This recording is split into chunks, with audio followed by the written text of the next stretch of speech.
Hi, readers. So today is an exciting day because we are now entering our last bend of our nonfiction unit on research and animals. Now, let's talk about becoming experts because at this point, you guys have become experts or are on your way to becoming experts about nonfiction reading.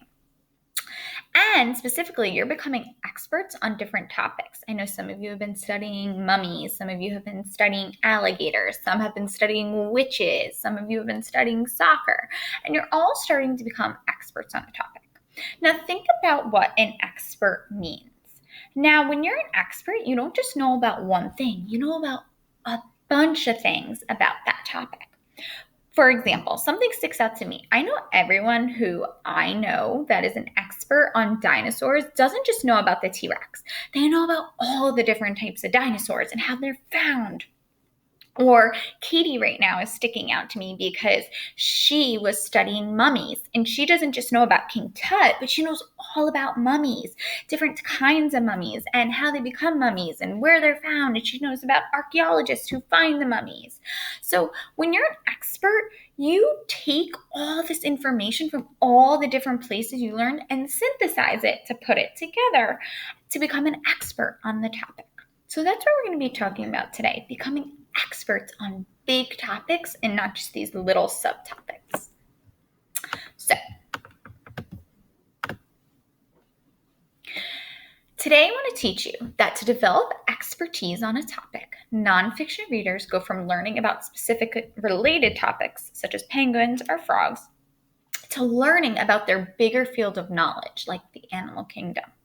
As a researcher's focus gets bigger, the researcher thinks more about patterns and relationships. So let's do this work together. Now, you know, together as a class, and I specifically first started off when we were back in school studying about penguins, and then I was focusing on frogs. So now I want to take that information to learn about just the animal kingdom in general. But I don't know about you, I haven't seen a book that's just called All About the Animal Kingdom in General. No, that would be way too easy, and also it would probably be really hard to write an entire book about that. So I have to take the information I read about penguins and I have to take the information I read about frogs, synthesize it to become an expert on the whole animal kingdom.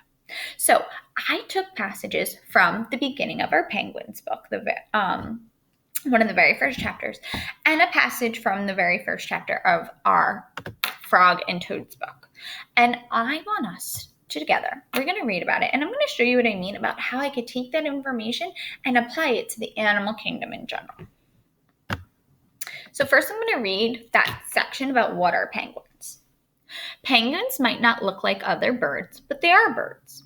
Like all birds, penguins are covered with feathers. They are warm-blooded, which means their body stays the same temperature no matter how warm or cold their surroundings are. All birds, including penguins, hatch from eggs. Okay, now let's switch gears and read about frogs. In and out of water. Frogs and toads belong to a group of animals called amphibians. An amphibian is an animal that can live on land and in the water. Most amphibians spend the first part of their lives swimming like fish. As adults, they move about on land, so they spend less time in the water. Adult amphibians breathe with lungs. They also breathe through their skin. Amphibians are cold-blooded. Their body temperature does not always stay the same as ours does. They are as warm or cold as the air around them. Okay, so readers, I want to take this information and apply it to what I just know about animals in general. So, first, I'm going to start off by saying penguins and frogs and toads are similar because they both belong to bigger groups of animals or species. For example, penguins are part of the bird group, and frogs and toads are part of the amphibian group.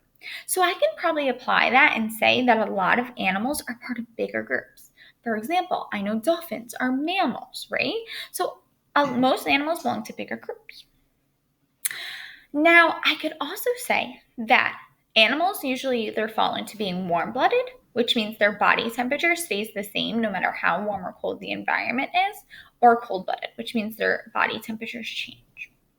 I could also say that animals are usually born in different ways. For example, penguins hatch from eggs, Where frogs, they are also lay eggs, but they're different. They're like soft and they're born into the water and then they become tadpoles. So I could also talk about differences. Some animals spend their entire lives on land. Some animals spend their entire lives in water. And others, like frogs, spend it on both. So readers, do you see how I took the information about frogs and toads and about penguins to synthesize it and make generalizations and become an expert on the animal kingdom? Okay, now it's your turn to try.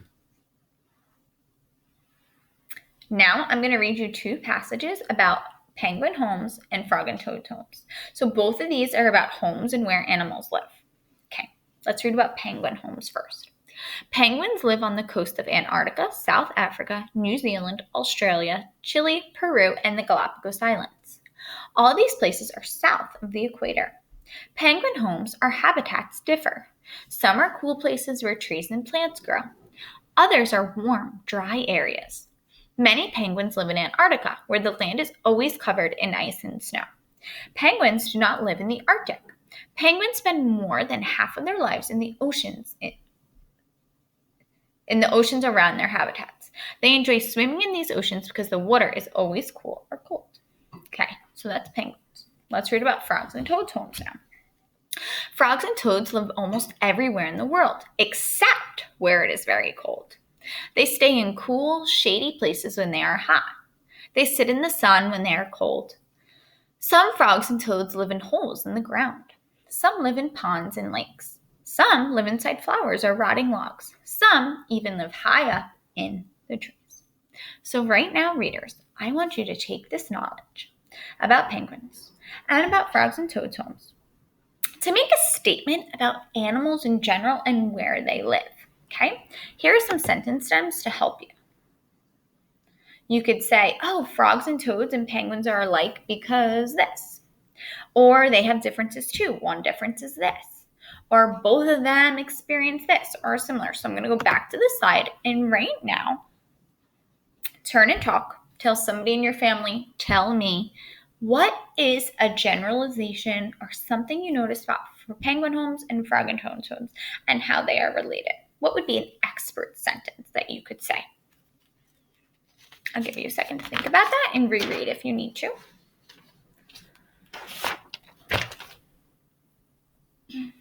Some of you maybe are looking for a pattern of something you notice. All right, fantastic work, readers. I know some of you were thinking that, okay, something similar is that penguins and frogs live in many different places in a lot of different countries and continents. However, penguins mostly live in cold places where frog and toads live everywhere except cold places, okay? And then maybe you talk about different ways that they survive in their home and keep their bodies running. For example, frogs and toads will go out in the sun or go in the shade, where penguins go in the water to keep their body cool. All right, so readers, remember today and every day, to be an expert on a topic, you need to broaden your sense of all your research, put it together and synthesize to talk about the general animal kingdom or animals in general. And again, it could be any topic. We're just talking about animals here. All right, readers, great work. Off you go to reading.